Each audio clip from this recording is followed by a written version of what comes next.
There's something critical you need to know about the American food system. It affects all of our lives and has been overlooked for decades. Our government is letting U.S. food companies get away with serving American citizens harmful ingredients that are banned or heavily regulated in other countries. Even worse, American food companies are selling the same product overseas without these chemicals, but choose to serve us the most toxic version.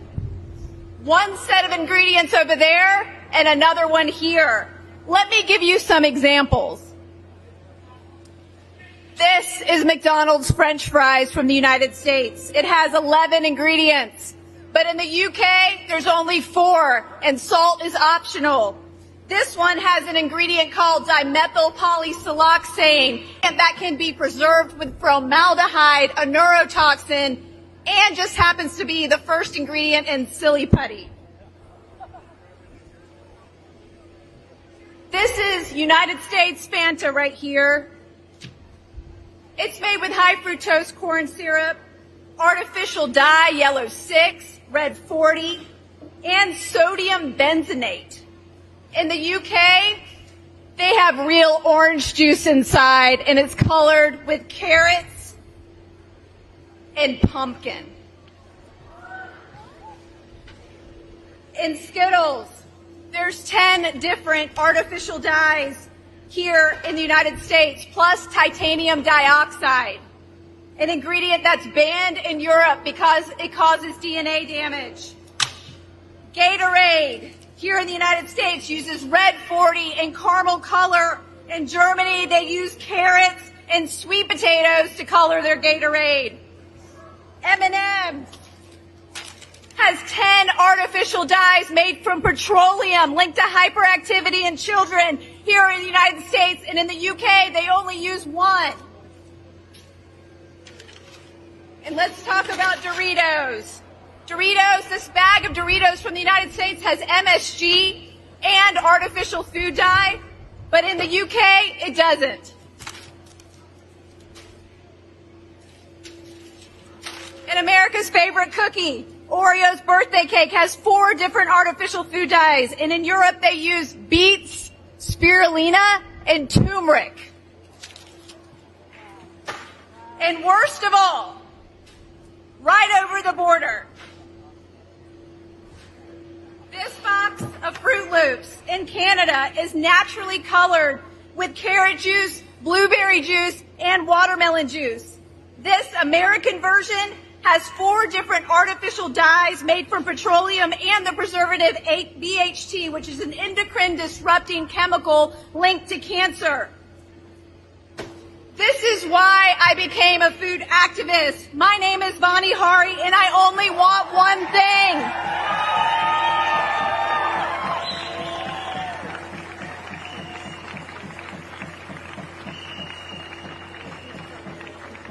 I want Americans to be treated the same way as citizens in other countries by our own American companies.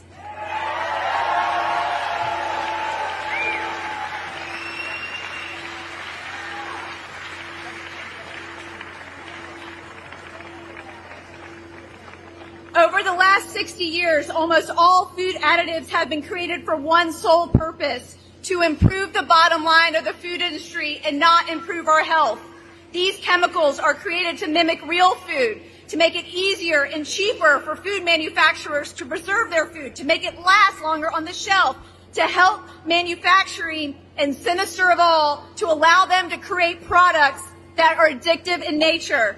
We use over 10,000 food additives in the United States, but there's only 400 approved for use in Europe. Right now, we're at a critical moment where Americans are sicker than ever, and much of this is due to the alarming amount of chemicals in our food.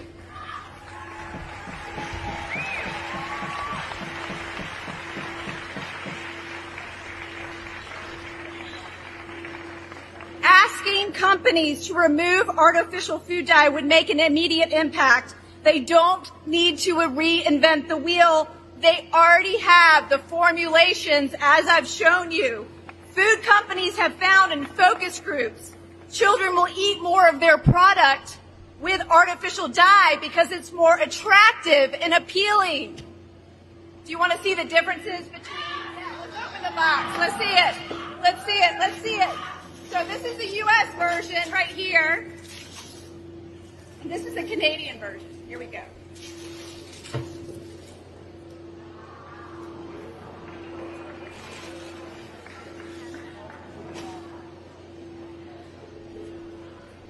And the worst part, food companies know the harms of these additives because they willingly remove them overseas due to stricter regulations to avoid warning labels that state it will cause an adverse effect on activity and attention in children and due to other health risks like autoimmune disorders and cancer.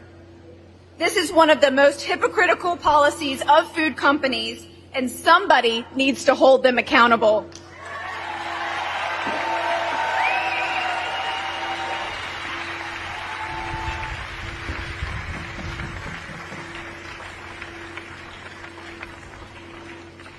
The FDA is asleep at the wheel. They've admitted they're not capable of regulating all these chemicals in our food. And the food companies are using the lack of regulation to their advantage.